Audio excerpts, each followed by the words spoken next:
Another Brit Wres special, another fantastic young superstar making his name in the northwest of England right now. He has made his name at Wrestle Island, Odyssey Pro Wrestling, Phenomenal Elite Wrestling, TNT Ignition, and more. He is your girlfriend's favorite wrestler. He is the Playboy Prince. Here's Lance Revera. How are we doing, Lance? I'm not too bad. How are you? Very well, very well. Did I give you a good enough introduction there? I think so. You made me sound good. The amount of promotions you were listing off, I was like, oh, here we go. We're going to be here all day. Well, you have seriously, you really have been making a name for yourself recently, and some bright little sparks that we will get into. Of course, we are TNT, it's a Great British Wrestling podcast for Great British Wrestling, as featured on bodyslam.net, brought to you by Power4 TV. I am, of course, the Great British Attacker, Mr. Andrew Moore, and D2 Most, joined as always by Big Daddy Danny. Big Daddy. What the hell was that? Tongue twisted. Big Daddy Daniel Allen, just stand for short. There we go. Well, thank you ever so much for that. It's great to see you, Lance. I did get to have a little chat with you and a little video interview with you at PEW's first show. And yeah, you see, you stand head and shoulders above a lot of the British talent, don't you? Literally. Hey, you said it, not me. If you want to hype me up that much, that's on you. That's absolutely fine. I stand head and shoulders above everyone. Well, it's that cocky little attitude that gained you so many fans across women. As we say, you are the girlfriend's favorite wrestler. You are the Playboy Prince. But you've irked a certain somebody, a couple of people, in fact, we irked you a little bit because you thought we were being a bit biased. We had Simon Hill and Ethan Edwards on, and they didn't have so much nice things to say about you, and we thought we'd bring you on so you could have your side of the story. How did this get going? Well, it all started all the way back at TNT Extreme, all the way back in January when I was working with Ryan Hunter for the Odyssey Pro Wrestling title. Covered Ryan, 1, 2, kick out, and for some reason, in the balcony, chirping up with Simon Hill, saying, "Oh, Lance has got to do more here."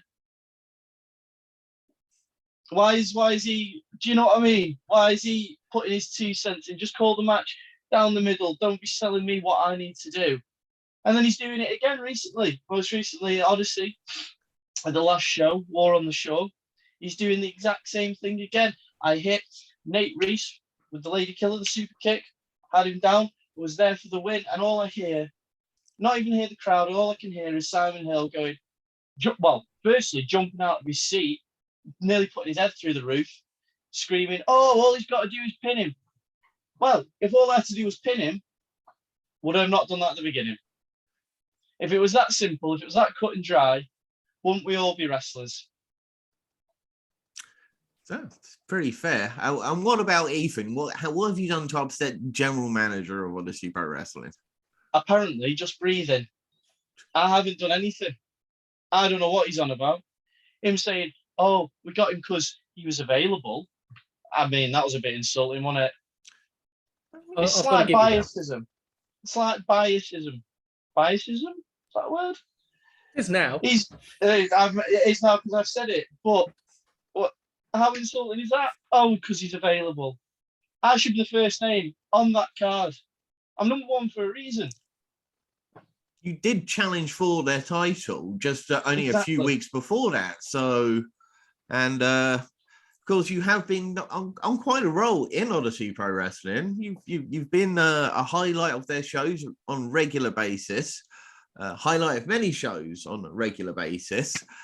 So where did you, it was Matt Fox who originally told us about Lance Revera, and we had Matt Fox on last year.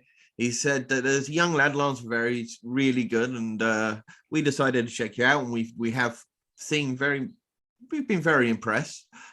When did you get started? I started when I was 16, so 2015 was when I first started. Another youngster, isn't it? They're all so young. It's been 7 years now, so I don't feel young. it does take a toll after a while. But yeah, 7 years ago I started at a school that's no longer around. I started there, and Foxy helped train me there. Started in Winsford, up here in Cheshire. So that's where we all began 7 years ago. Oh. And where do you train now? Right now I'm training at Future Shock with Sam Bailey, and then also with Chris Ridgway.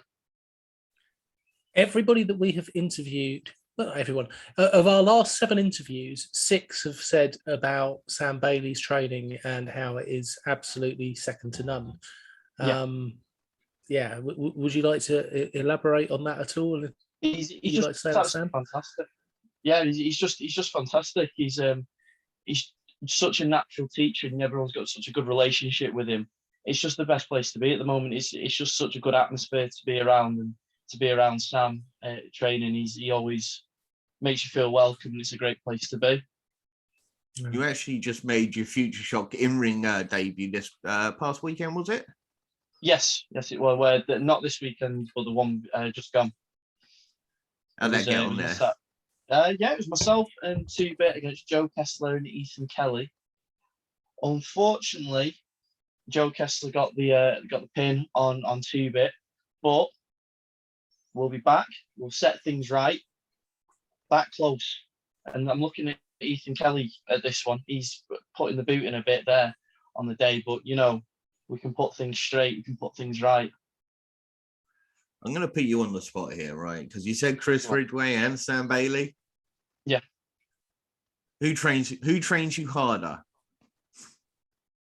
It's actually it's a weird question, that, because it's just different. They have very different styles of training.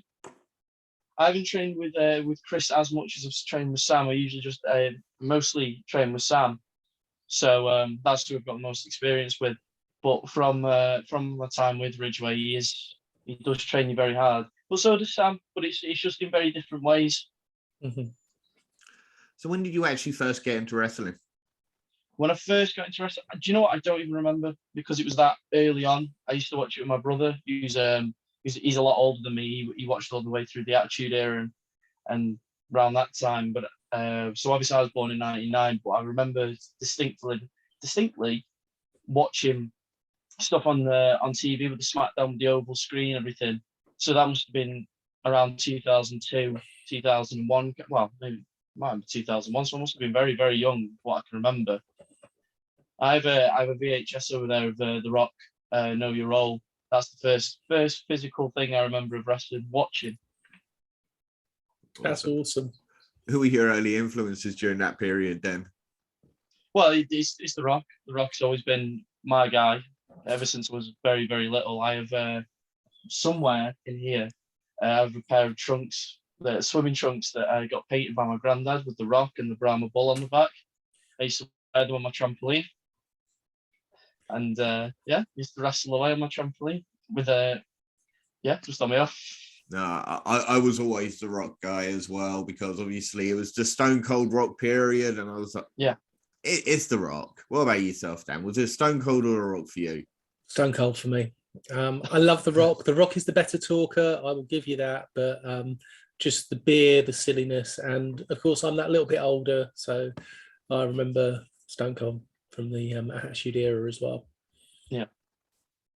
What about any sort of like early British wrestling? Did you go back watch any WOS tapes, or do you stick to some of the more modern British wrestlers? I've kind of stuck with more the modern stuff. I have watched a lot of the older stuff, especially with World of Sport. I always like watching Owen Hart when he was on there. That was that's something. I'm a big fan of Owen Hart. I love Owen Hart. So that is something going back into British wrestling. So it's one of those things that people kind of forget that he was part of. Yeah, we were talking when we had Ethan from OPW. We were actually talking to him about a match that took place between him and Marty Jones in Morecambe. So I'm sure that would have been an absolute classic. Out of those British wrestlers, or any influences to yourself now, if you were to build a 4-man British Mount Rushton, Which 4 people? Oh, 4 people. Sorry, not 4 man. 4 people. Oh right. Well, the first name that has to go on there would be the British Bulldog, wouldn't it? Yes. You can't have anybody else. And then obviously on top of that, more modernly, well, you would have to have Drew McIntyre on there, considering he's the first British WWE champion. So he has to go on there just for the basis of that he's broken the mold and he was able to be the first person to do that.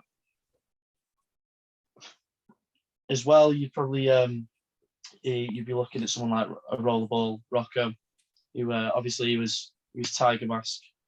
Well, not sorry, he was the Black Tiger. Black Tiger. Yeah, Black Tiger Mask. Sorry, yeah. So he'd have to be on there as well, and then see in my head, I'd go for Dynamite Kid. That's the first name. Obviously, some people would say Big Daddy as well, but Dynamite kind of revolutionized a lot of how we look at wrestling and what he did early on. That's a fantastic list. I like the Drew McIntyre add to that because, as you say, it's a bit more modern and what he's done for British wrestling has been fantastic. And I just feel like you couldn't leave him off now because he is the first British WWE champion. So I think he just automatically goes on there without question.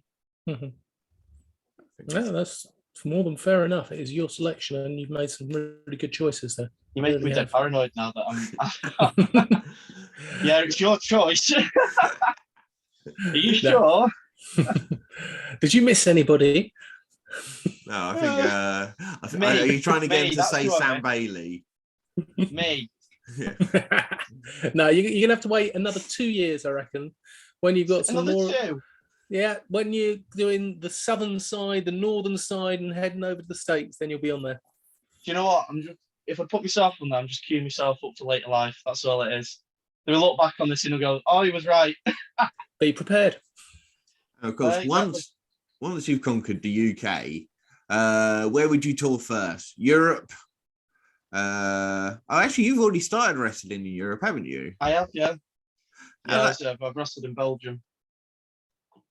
Was that for Bodyzoy or? It was for Superstar, Pro Wrestling Superstar. Excellent. What was that like? It was good. It was myself, Rabid Riley, who's currently inactive, and Casey Payne, who's often on Wrestle Island, and he was on Kingdom of Wrestling not long ago as well with me.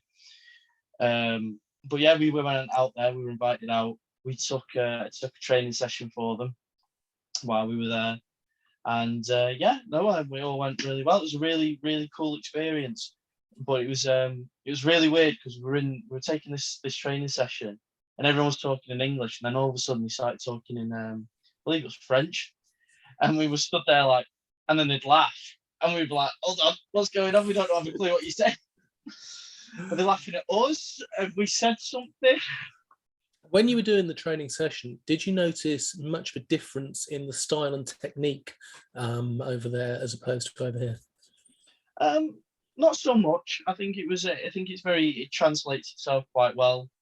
I think it's all very much of a similar style because I think everyone grows up. Well, obviously now everyone's grown up watching the same thing, so it just filters itself into, oh, we all watch WWE, so we've all got an idea of all of that. What was the crowd like? How did they respond to yourself? Do you know what? It was quite a strange one. I had people chanting Brexit at me. Love it. To which I had to say, in a joking way, I wasn't even old enough to vote for Brexit, so don't pin this on me. So it's just made them chant it more at me. I like that. That's an original chant.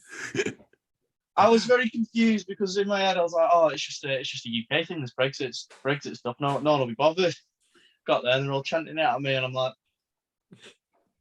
I can't even vote for it. It wasn't my thing by the time it was voted for. I think it was only 17, so I wasn't old enough to vote. Bless you. Okay, so would you travel Europe, Japan, or USA first? whoever will have me, to be honest.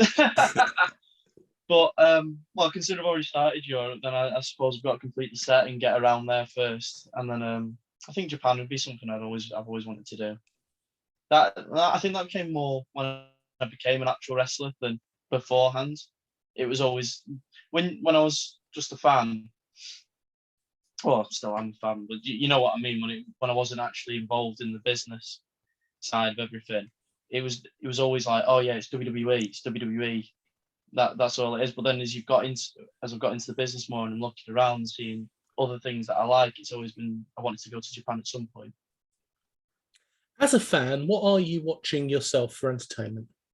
Oh, do you know what? I've been watching a lot of Dolph Ziggler again recently. He's always been one of my guys, but especially on his stuff with NXT, that's been fun.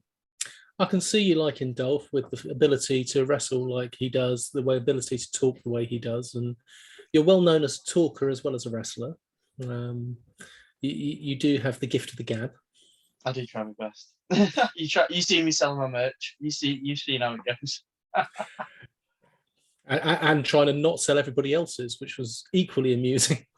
Hey, that was just because people were looking at. They came over looking, and you've just got to grab their attention. I've started being called Del Boy at some shows, which is I've started being worried. I'm like, okay, but at least people know what they're expecting. And where can they find your merch if it's not at the show? Oh, see, you've asked a really good question there. So you can find it all at lancevera12.bigcartel.com. That's my favourite question when people ask me. We'll put a little link to that when we put the interview up. Thank you. And have you got any funky new things coming out on your merch now? Well, currently we've just restocked on these t-shirts that I've got on right now. So that's currently what we're looking at the moment. And then this may or may not be the last run, so you might want to get it before it's gone. We are looking at new t-shirts coming, so that's something in the pipeline. New designs, always working with the help of Elliot. I'm sure everyone's seen him around on the old Instagram and Twitter. Oh, yes, absolutely killing it. I know he's absolute quality, isn't he? He's doing everyone's stuff. Now, when you take on Warren Banks very soon, Warren Banks has got a thing for Sharpies. He's got a real thing about not lending out Sharpies to people. If you follow his Twitter, he's got real issues about other wrestlers taking his Sharpies. Well, that's the thing, actually. I believe I've lent him a Sharpie before. Ooh. So I got it back. I make sure I get my Sharpies back. I will chase you down till I have it back. I have a little box that has all my my little pictures in that I sell, and I keep all my pens in there. So if I don't get them back, I know who's taking it, and I will find you, and I will get my pen back. So, of course, you are facing Warren Banks at Wrestle Island for the Island Championship. Yes. Did you beat Ellis Inc. for the #1 contendership, or was it the show before you won that? It was the show. That was the show. I think it was the show before that. It was in the red light, green light match. So yes, so that was a whole gimmick to come over. So I won the #1 contendership there, and it was meant to be for 1 year's time. So it was meant to be in the December. This December now. So, but because obviously I am such a star and everybody loves me and everyone's interested in this match, and I've taken it upon myself to call out Warren Banks for the next show for May 29th. I took it upon myself during TNT Ignition, the last TNT Ignition. I was able to grab the microphone after my win over Lucy Sky, and I looked down the camera and I told Warren to be a man and put his title up on May 29th instead of waiting all the way to December. Because, well, I'm #1 for a reason, and I am ready right now, and I don't need to wait to December. And I don't think the Island fans want me to wait till December either. But, I mean, Warren Banks has really been making waves right now out there. He's literally put his probably name down right now as I am in the top 10 stars of Brit Wrestling right now. Top 5. 100%. 100%. He's an absolute star. And what makes it even better for me is when you beat an absolute star. And that's what puts your name out there, doesn't it? certainly does. If he's top 5, I'm top 1. Do you know what I mean? I like that. Gotta like the confidence in the man. Now, you're not the only young competitor taking on a champion. Harley Hudson, who won the Power Up briefcase at the Extreme Field show that we're all part of. We'll talk to you about that in just a second. Yeah, she definitely didn't pin me. And of course, she's taking on Alexis Falcon. That's just going to be an insane match, isn't it? It is. It's going to be an absolutely quality match. The both of them have got a stupid amount of talent. Obviously, Harley's is coming up now at the moment, and Alexis is all over the place. She's on Progress. She's about to debut in ICW. So they're both absolute stars, and the match is going to be unbelievable. Do you think Harley did a good job commentating on your match for PEW? Do you know what? It's not the first time she's commentated on my match. Not officially, but she was in the crowd for my match at Odyssey Pro Wrestling. And I had Stacey Rose. I asked her to film some of the match for me. And all I hear throughout the match is Harley commentating on it. And every time she commentates on my match, she always does a great job. At some point, I will just make a montage of Harley Hudson commentating my matches, and I think it'll just break to her. Of course, Wrestle Island, it's also going to feature an Island Rumble, 30-person Rumble, and a Disney death match between Brian Adenson and Hustle Malone, is it? Yes. Yes, it is. But fun fact for you, and I've started telling everyone this since the Disney Plus death match has been announced, I am the only member of the Wrestle Island roster who is actually on Disney Plus. So, okay, you've got to elaborate. I am in a film called Tolkien. I was an extra on that. I'm a credited extra actually on there. I'm a shell-shocked soldier, so there's a big battle scene. So it's about J.R.R. Tolkien, who wrote Lord of the Rings, and it's about his time during the First World War. And there's a big pan across, and you just see my face just absolutely terrified of the bombs and everything that's going off around me. Oh, there's the opportunity for someone to meme that in a internet conversation. I'm sure there is, but all my response is, have you been in a Hollywood film? I don't think so. Your social media game, mentioning possibility of memes, is very good and has been quite pointed at certain individuals as well. Oh, thank you. Well, I'll take that as a compliment. I do try to put the effort in. I need to get as many people to look at me as possible. So that's the aim of the game. Now, I want to talk about Wrestle Island and their absolutely batshit insane, crazy matches that they come up with. What's it like competing in them? What's it like when he tells you about these matches? Because I could just imagine the dressing room. When I got told I was in the red light, green light match, I did not know what to expect at all. Because as well, I haven't watched Squid Game, so I had a concept in mind of what it was, but I haven't seen the show. So it was a bit like, can someone explain, like, in proper detail, please? I had to take a good guess at what was going to be happening, and it was a bit like, okay, this is an interesting one. We had to get all the rules laid out for us properly, so we could fully understand and be right on point with it. Rules aren't always something that you follow through exactly. I didn't follow the rules in that one, if I'm completely honest, but that doesn't matter. Open for interpretation. No. Yeah, I don't break them, I just bend them to my will. Don't hate the player, just hate the game. That's fair. Now you are teaming alongside Chocolate Thunder. You looking forward to teaming with him to take on the Rebellion at PEW? I'm very, very, very excited to be teaming with Chocolate Thunder. This man I absolutely love Chocolate Thunder. Every time I see him, we always have a good laugh.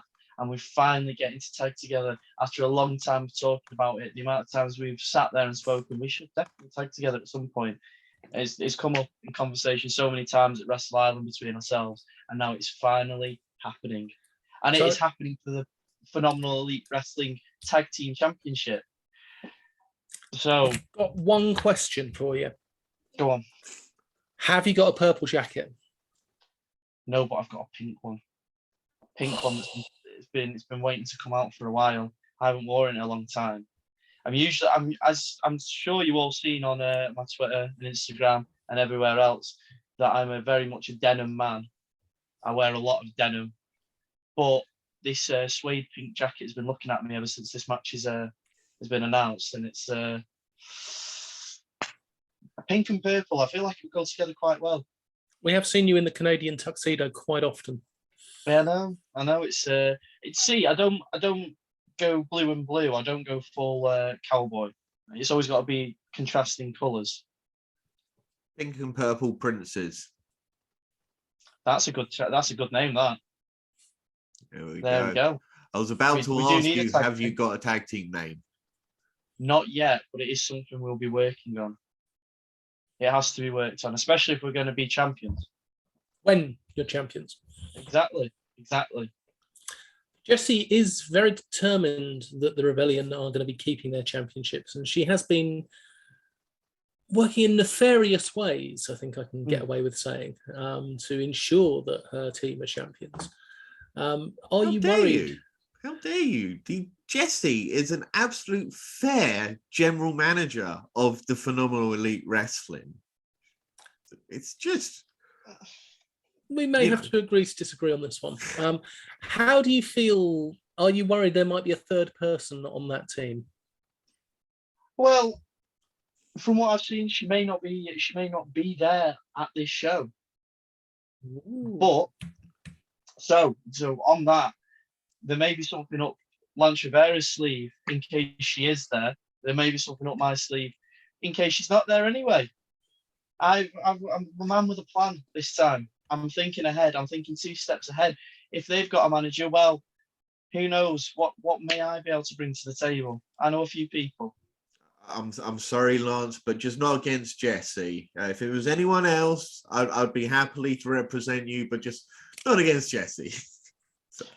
Hey, if she's getting in my way, stopping me from winning the tag team titles, I can't just let her get away with it. I've already told her on Twitter when she was saying that we're lucky she's not there. I said, well, by the end of the match, me and Chocolate Thunder would have had her cheering for us anyway. So it's fair play. The Rebellion are a tough team, though. One of best tag teams of the South.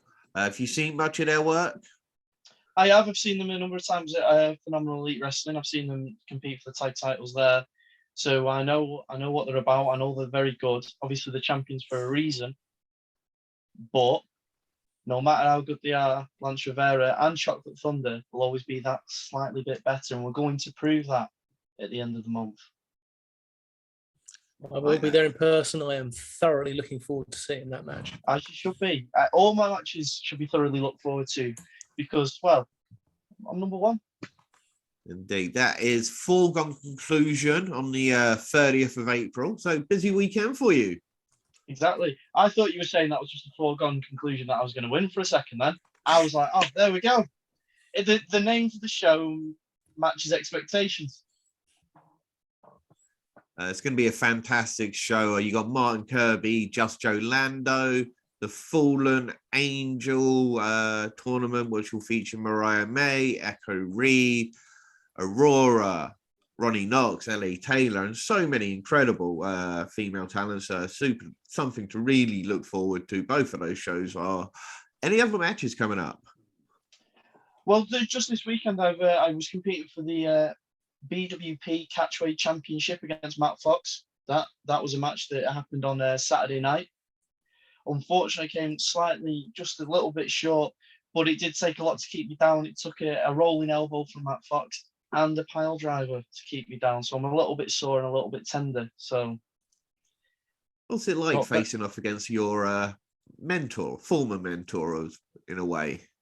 Hey, he's still one of my mentors, to be honest. So we still talk a lot. So it's a different experience because obviously the whole game is I know everything that you've taught me, but that's only as much as he's taught me.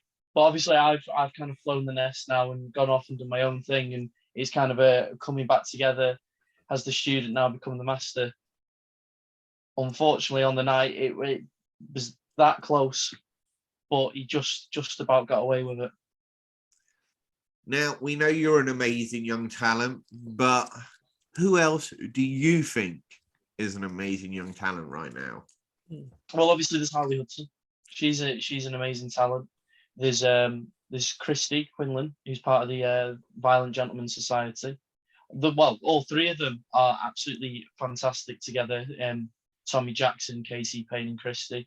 They are a fantastic team, and they're getting a lot of steam behind them, especially at Wrestle Island, and they're getting all over the place at the moment. Well, what's your hopes by the end of this year for your progression? Oh, well, we're just hoping to get out there as much as I can. I want to get down south more. That's something I'd like to do. Get my name out there a bit more down there. But I want to get everything done this year. That's always the aim. Is I want everything, and I want it now. I can't sit on my hands and wait for it. To be honest, I'm sure Sam would tell you the amount of times I've gone to him and gone, so am I on this Future Shock show yet, or what's going on, pal? He's like, just wait, it's coming. But do you know what I mean? I can't just sit on my hands and let other people take opportunities from me. I'm always pecking people's heads for stuff. It's terrible. It's probably one of the things people hate about me. Well, you're working your way down. You've got some Midland shows now. You just need to head down my area, head down south, and I do. I need to get down there. They've got to want me. So if you can put in a good word for me, I don't know why they wouldn't want me, but hey. Well, why wouldn't they want you? You're number one. Exactly. There we go. The only reason they would not want you at the show is that the possibility that you might steal their girlfriend. Exactly. Well, actually, my wife in the background has just said he's my favourite. There we go. See? It's a problem. It's a problem. It's a gift and a curse, really.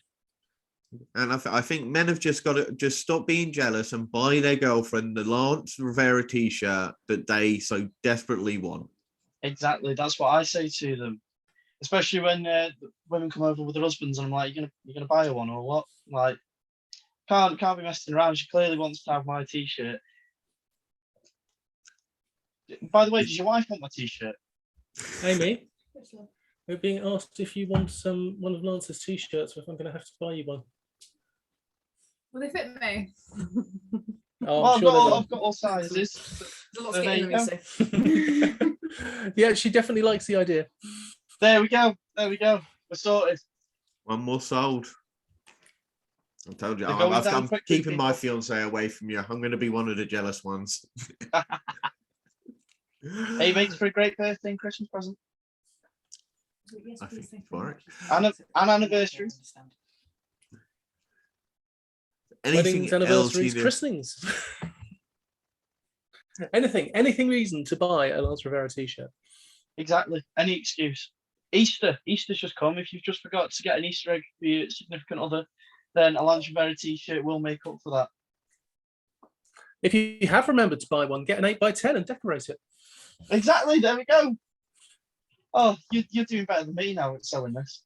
Can you just come see me with at shows and just save me a job? I'm sure he will when he's at PEW watching Foregone Conclusion. And as I say, that does look to be an absolute fantastic show, as does Wrestle Island. And not just because you're on them, but because there are so many incredible talents on these cards. Yeah. And definitely worth getting your asses down in gear and to the local, get your tickets in. Excellent. So, Lance, thank you so much for coming on. We really do appreciate it because we know that it's going to be difficult getting hold of you next year when you are on this international tour that you are without doubt going to be on. Oh, stop it. Thank you for having me, Phil. Any final words for Simon Hill? See, the issue is with that, I feel at this time I've been given word by my management team not to comment on the situation with Simon Hill fully. So that is a bit of an issue. I'm waiting for Ethan to address it. and the other co-general manager at the moment, Chris Brooker, for them to finish their investigation into ongoings and come back with with their conclusion on everything. And I mean, if it is in Simon's favour, whatever their decision, I believe that will be wrong. But I'm not going to make comments at this time and incriminate myself. And with that said, don't feed the trolls.